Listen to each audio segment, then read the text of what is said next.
लांज और सेती चुड़ैल, बालकामेश्वर देवता की कृपा। हिमाचल प्रदेश के एक सुंदर पहाड़ी गांव में लांज नाम का एक मेहनती आदमी रहता था। उसके परिवार में उसकी पत्नी फुलन देवी, 3 बेटे और 2 बेटियां थीं। लांज खेती बाड़ी करके अपने परिवार का पालन पोषण करता था। पूरा परिवार खुशहाल जीवन जी रहा था और गांव में उनकी अच्छी पहचान थी। एक दिन सर्दियों का मौसम था। चारों ओर बर्फीली हवाएं चल रही थी। लांज शाम को अपने खेतों से काम खत्म करके घर लौट रहा था। रास्ते में उसे घने जंगल से होकर गुजरना पड़ा। तभी उसे दूर एक औरत दिखाई दी जो तेजी से उसकी ओर आ रही थी। पहले तो लांज ने सोचा कि कोई गांव की महिला होगी जिसे मदद की जरूरत है। वो उसके पास गया और बोला, बहन तुम कौन हो? औरत जोर जोर से हंसने लगी और बोली, मेरा नाम सेवती है। मेरे घर में आग लग गई है और मेरे बच्चे अंदर फंसे हुए हैं। कृपया मेरी मदद करो।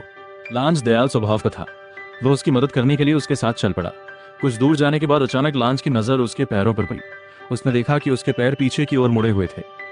ये देखकर लांज के होश उड़ गए। उसे समझ आ गया कि ये कोई साधारण औरत नहीं बल्कि एक चुड़ैल है। लांज डरकर भागने लगा, लेकिन सेवती चुड़ैल बहुत शक्तिशाली थी। उसने उसे पकड़ लिया और जंगल की एक गुफा में ले गई। वहां वह हर सुबह लांज की आंखों में एक जंगली काजल लगा देती थी। उस काजल के कारण दिन में उसे कुछ दिखाई नहीं देता था। रात में चुड़ैल उसे अपने वश में रखती थी ताकि वह भाग न सके। चुड़ैल उससे तरह तरह के काम करवाती और उसे बहुत कष्ट देती थी। इस तरह कई महीने बीत गए। गांव में सभी लोग लांज को खोजते रहे, लेकिन उसका कोई पता नहीं चला।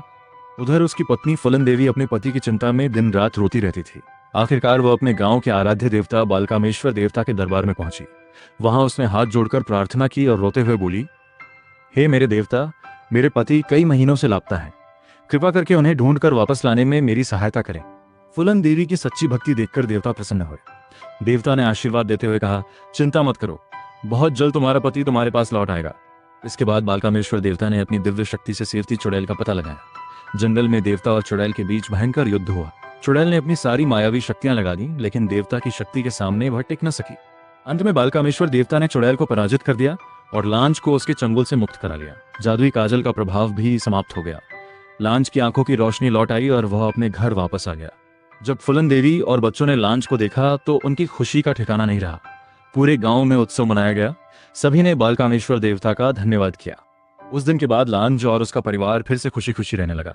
वे हमेशा देवता की पूजा करते और उनकी कृपा को याद रखते थे। शिक्षा, सच्ची श्रद्धा, विश्वास और भक्ति से बड़ी विपत्ति भी दूर हो सकती है।